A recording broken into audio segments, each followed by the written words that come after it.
Em primeiro lugar, bom dia. Eu queria dizer que foi cometida uma maldade. Eu tinha a certeza que isto ia acontecer, né? Porque porem-me a partilhar a mesa com o Zé Barata Moura a falar a seguir a ele, eu sabia que, não sei se fiz aqui alguma coisa que merecesse tal castigo, mas pronto, já agora aproveito para agradecer. O castigo era de me ouvires, não é? Já agora aproveito para agradecer publicamente aqui ao Zé Barata Moura por ter ajudado a educar o meu filho, foi porreiro, não é? Foi naquela idade certa e, portanto, agora também tenho aproveitado muito, não apenas hoje, para aprender com o Zé Barata e, portanto, hoje foi mais um momento desses. Já agora agradecer também à Associação de Municípios de Setúbal pelo convite. Eu penso que é muito importante nós termos espaço e a oportunidade para discutirmos e debatermos a escola pública, porque eu costumo dizer, quando se estão a falar nas funções sociais do Estado, que isto da escola pública é um bocado, se nós compararmos com a bola, como ser do Belenenses ou da Académica. Toda a gente é, sobretudo quando o seu clube perde, mas também ninguém fica muito triste quando são aqueles que não ganham. E, portanto, isto é um bocado assim, quando estão... E nós notamos isso muito nas populações. As lutas em defesa, por exemplo, do Serviço Nacional de Saúde, está tudo ali até às últimas consequências da escola pública. E, portanto, quando fecha o hospital, o centro de saúde, a maternidade... as pessoas sabem que se alguma coisa correr mal e não estiver lá o hospital, podem morrer, não é? Bom, a escola se não estiver, o pessoal quer a escola, entende que a escola é importante, é um polo de cultura e tal, mas depois a escola fecha e lá se habituam rapidamente a que os meninos vão para outro sítio e, portanto, nem sempre é tão fácil discutir as questões da educação ou da escola pública com a mesma intensidade que se discute em outros, nomeadamente na saúde. Não é o caso, felizmente, aqui da região de Setúbal, no Seixal.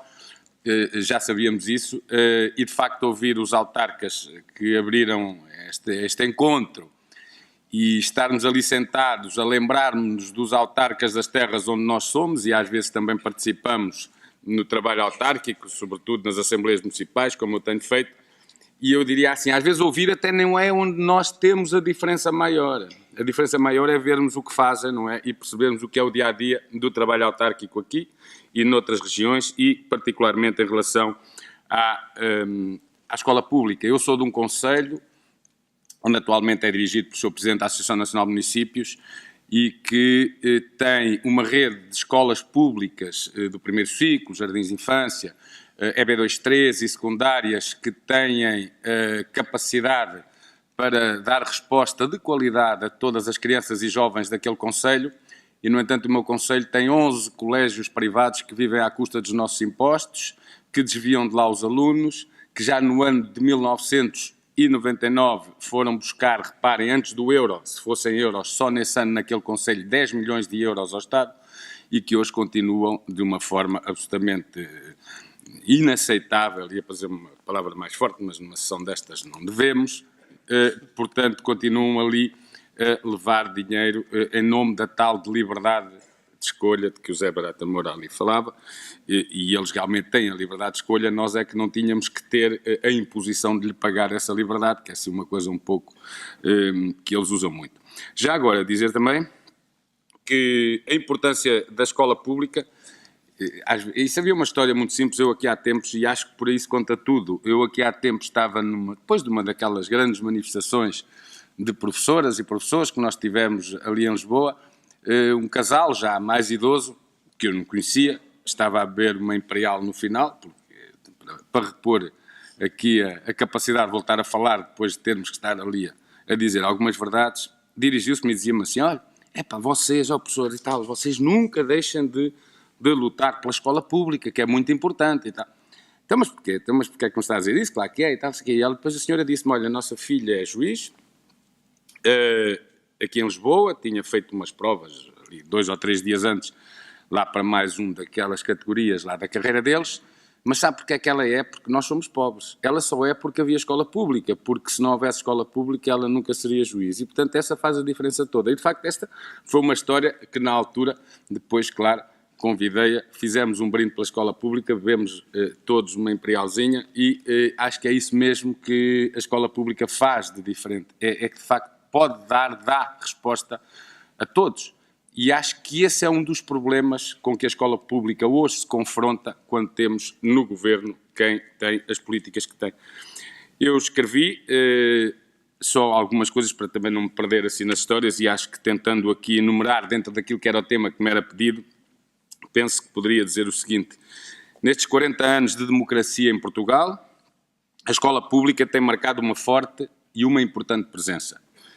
Porque, felizmente, a escola pública tem as costas largas, a ela se podem atribuir as principais responsabilidades em diversos domínios. Na efetiva democratização do sistema educativo e do acesso à escola, na quase erradicação do analfabetismo, na oferta generalizada de uma educação pré-escolar que é resposta educativa às crianças e não um mero apoio social às famílias, que é uma das visões que este Governo muito tem quando, por exemplo, entende que a resposta de educação pré-escolar deveria ser das IPSS, das misericórdias, e não uma resposta pública tendencialmente e intencionalmente educativa. Na criação de contextos de inclusão educativa, com respostas positivas e adequadas para muitas crianças e jovens com necessidades especiais que na escola têm visto respeitadas as suas diferenças. Na redução significativa das taxas de insucesso e abandono escolares, ainda que haja muito por fazer neste domínio, não tendo sido possível ir mais longe porque diversos governos sempre rejeitaram medidas de fundo daquelas que têm consequência, de facto, porque a sua ânsia é sempre a de conseguir, no curto tempo de um mandato, se possível no curto tempo de um ano, resultados para mostrar que as suas políticas estão a resultar. Por norma, são apenas e pouco mais esses resultados do que estatísticos, porque, na verdade, pelo menos no plano educativo, já não indo apenas ao mais estrito plano escolar, no plano educativo, de facto, pouco se tem conseguido nesse domínio. Também à escola pública se deve a resposta positiva que sempre tem dado a sucessivos alargamentos da escolaridade obrigatória, como agora, e também como acontece agora, quando nada é feito no sentido de ser bem sucedido esse alargamento. E ainda no acesso de muitos milhares de jovens ao ensino superior, embora o nosso país ainda mantenha uma média bem aquém daquela que é a média europeia. Mas, de uma forma geral, a escola pública tem sido determinante para o progresso e o desenvolvimento do país, sendo ainda fator de melhoria e elevação cultural, social, cívica e económica também dos portugueses. E sendo verdade que a escola não deixou de ser instrumento de reprodução de uma sociedade que necessita de profundas mudanças, ela conseguiu, pelo menos, atenuar assimetrias e aproximar as oportunidades de acesso e de sucessos escolares e educativos dos nossos jovens. Já quanto aos contextos políticos, ainda que eles se tenham apresentado adversos, as respostas positivas desta escola pública, que é conquista de Abril, são uma realidade, tal se devendo, sobretudo, aos seus profissionais, aos estudantes, às famílias, aos autarcas e a outros atores educativos que nunca desistiram, que nunca se resignaram e que tudo têm feito por esta escola pública. A escola pública sempre cumpriu com elevada dignidade a sua missão e esse, como eu dizia há pouco, talvez seja o problema.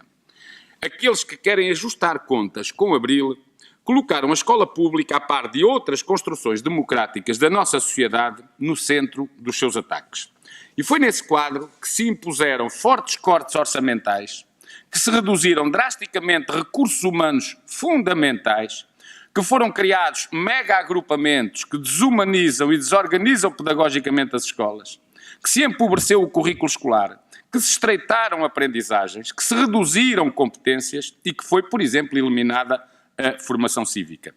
Tudo isto, enquanto o Ministro da Tutela esgota a sua ação alegadamente pedagógica na criação de exames em cada virada de ciclo, na promoção de disciplinas, como é exemplo o que ele há dias dava na televisão, chamada de mapeamento digital, ou seja lá como isso se chama, ou até em ações, como mais recentemente fez, de apresentação do mapa de uma nova grandiosidade do território que agora deixa de ser colonial para passar a ser submersa. Mas se as medidas já em curso merecem uma preocupação grande, outras há que parecem estar na calha, como o anunciado reforço de uma falsa autonomia, porque é filha de um modelo altamente centralizado, a desvalorização de diplomas superiores que ele quer que passem a corresponder a metade das novas licenciaturas, que já só são metade das outras licenciaturas, ou o desvio de alunos para vias menos qualificadas, nas quais os recém-promovidos SCEP, Centros para a Qualificação e o Ensino Profissional, para onde vão ser encaminhados os jovens a partir dos 15 anos e, portanto, em plena escolaridade obrigatória, são apenas mais um exemplo. Pedra de toque de toda esta política tem sido a redução violenta dos recursos humanos da educação. Só em professores, número que eu domino melhor, nos últimos 5, 6 anos as escolas têm menos 40 mil professores que perderam deliberadamente, por medidas deliberadamente tomadas nesse sentido, claro. Mais os psicólogos, mais os assistentes sociais, mais diversos terapeutas, mais assistentes operacionais, não é? Mas isso saberão até bem melhor do que eu, que felizmente em algumas regiões os municípios têm sabido ultrapassar com o seu próprio esforço, mas também com uma evidente intenção de continuar a apostar na escola, mas que noutras regiões é dramático também o nível a que já se chegou. Mas também, para além dessa redução, uma evidente e deliberada desvalorização social, profissional e material desses mesmos recursos humanos, sejam docentes ou não docentes.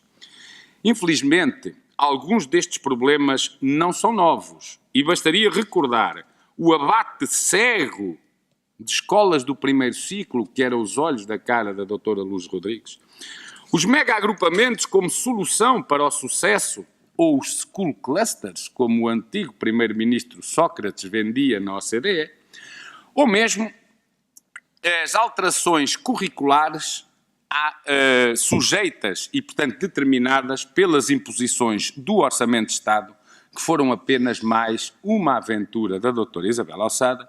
Bom, bastaria falarmos nestes 3 aspectos para encontrarmos 3 baús que o atual governo recebeu de herança e que tem transformado em fonte de grande rendimento das suas políticas. São muitas ainda as questões que fazem parte de um vasto rol de problemas que constituem pequenos e grandes desrespeitos pela escola e por aqueles que lhe dão vida. A não remoção, por exemplo, a não remoção urgente, como por força da lei deveria acontecer com materiais contendo amianto, é apenas mais um e muito perigoso exemplo. E que por vezes é esquecido. Ainda há dias, esta semana, estive aqui neste Conselho, ainda um senhor que é de uma associação de pais de uma escola aqui próxima me falava precisamente de uma escola, da sua escola, onde tem os filhos, que tem placas de amianto degradadas, onde existem 11 casos de cancro e onde, no entanto, ninguém quer abrir a boca, por exemplo, dessa escola. E eu, infelizmente, não fiquei com o contacto desse senhor, mas com certeza hoje vou conseguir, porque depois toda a gente chuta para canto como se não houvesse problema nenhum e só falta dizer, e a gente se fumar um cigarrinho isto dá o mesmo efeito e, portanto, não é problemático nem há crise. Mas com certeza que hoje vamos conseguir, porque este é apenas mais um de muitos dos problemas que nós temos e quem é que não se lembra dos milhões de euros que se gastaram a mudar as coberturas de amianto nos espaços de Bruxelas ou na União Europeia, e bem, mas as nossas crianças merecem o mesmo, não é? E os professores e os trabalhadores não docentes. Bem, mas são muitas ainda, mas insaciáveis, desculpem, aqueles, porque isto é daquelas coisas que, quer dizer, quando ouço o ministro a dizer, bom, na Páscoa vamos tratar disto, mas elas não estão degradadas, portanto, mudam-se quando estiverem degradadas. E quando estiverem boas não é preciso, porque até depois quando se degradarem logo se vê quando é que há dinheiro, quando é que há condições, quando é que, enfim. E são 739 escolas, sem contar as municipais, das quais só se conhecem 52, embora o Governo estivesse obrigado, desde 2012, a ter no seu portal uma lista de todos os edifícios públicos no país que têm este tipo de cobertura. Bom, mas, seguindo, insaciáveis aqueles que tanto têm agredido a escola pública, esses, insatisfeitos como estão ainda com o que já fizeram, avançam agora com uma reforma do Estado e um guião em que, de forma explícita, encontramos a confissão de que nada do que está a acontecer ou a ser preparado se destina a cumprir metas, está lá escrito, mas sim a alterar o modelo, depois não acrescentam, democrático que ainda temos. Nesse guião, confirma-se que a educação não integra aquilo a que se chama o núcleo de funções essenciais do Estado, pelo que, a concretizar-se aquela reforma, a educação ficará à mercê de interesses privados, podendo isso acontecer diretamente por esquemas manhosos de contratualização ou por processos perigosos de municipalização. Nesse contexto de, neste caso, transferência para o setor privado, direta ou indiretamente, da educação, os alunos tenderiam a ser tratados como mercadoria e a educação como produto do mercado. Ela passaria, como qualquer outro produto do mercado, a vender-se e a comprar-se de melhor ou pior qualidade, de acordo com a bolsa que a adquirisse. Esta reforma a vingar, como o governo português pretende, e a Troika apressa para que avance já em março, na 11ª avaliação, esse é já um dos aspectos que está em cima da mesa, é já em março, não é para mais tarde, poria em causa e em curto prazo a continuidade de uma escola pública de qualidade, democrática, inclusiva e gratuita. Ou seja, sobre a escola pública, que é alternativa às pobres escolas públicas que os atuais governantes inscreveram nesse guião, sobre essa escola pública de qualidade e democrática, seria naturalmente colocada uma pedra, apenas uma das muitas pedras que eles querem colocar sobre as funções sociais do Estado. Assim, e assumindo o objetivo democrático de defesa da escola pública, são necessárias medidas, como, por exemplo, a aprovação de uma lei de financiamento da educação, que nunca existiu no nosso país, existiu para o ensino superior, uma lei que estabeleça regras claras e competências bem definidas no domínio do financiamento, mas para todos os graus e níveis de ensino. Uma lei que, clarificando o caráter supletivo do ensino privado, também estabeleça as condições em que este poderá receber apoios públicos, pondo-se finalmente termo a uma situação onde são fortes os indícios de favorecimentos, de abusos, de participação ilícita em negócio e também de peculato. Outra medida, a gestão democrática das escolas e o envolvimento nos níveis adequados de todos os atores educativos. Um quadro de verdadeira autonomia, reconhecendo-se à escola, essencialmente no plano pedagógico, o poder de decidir em questões essenciais e estabelecer regras próprias numa perspectiva de autogoverno e num contexto de responsabilização. O Sr. Ministro diz, as escolas têm autonomia para criarem novas disciplinas. E o jornalista perguntou-lhe, então, mas e se for essa do mapeamento digital? As escolas não têm lá naturalmente pessoas para isso, podem contratar pessoas. Ah, não, isso não. Bom, então, mas a escola tem autonomia para desenvolver um conjunto de projetos para combater o abandono escolar em zonas socialmente complexas e onde é necessário haver outro tipo de respostas. E as escolas decidem, muito bem.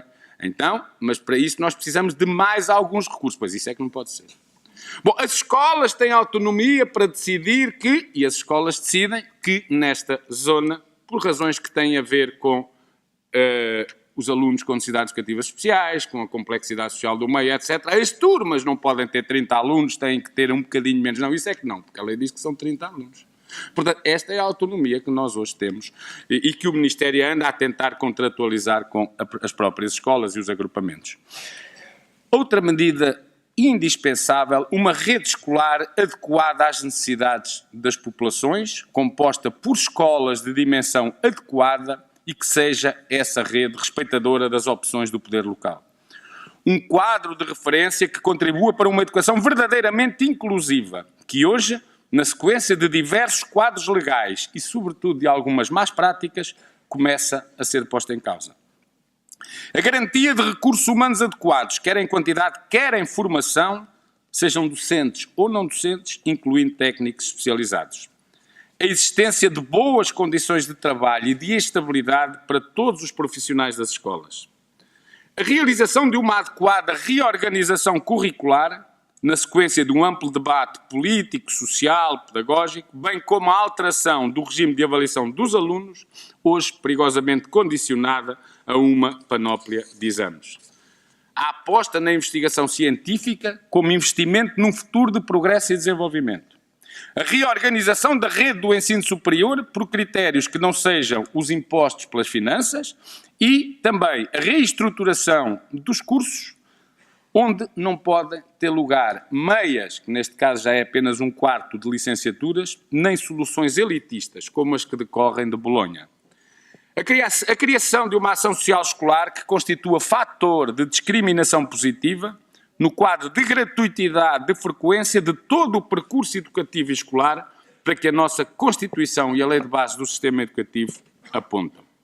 Estas são, sem esgotar a listagem, medidas fundamentais para uma política alternativa à atual, que não tem a educação como prioridade e que cada vez mais a entende como despesa e não investimento.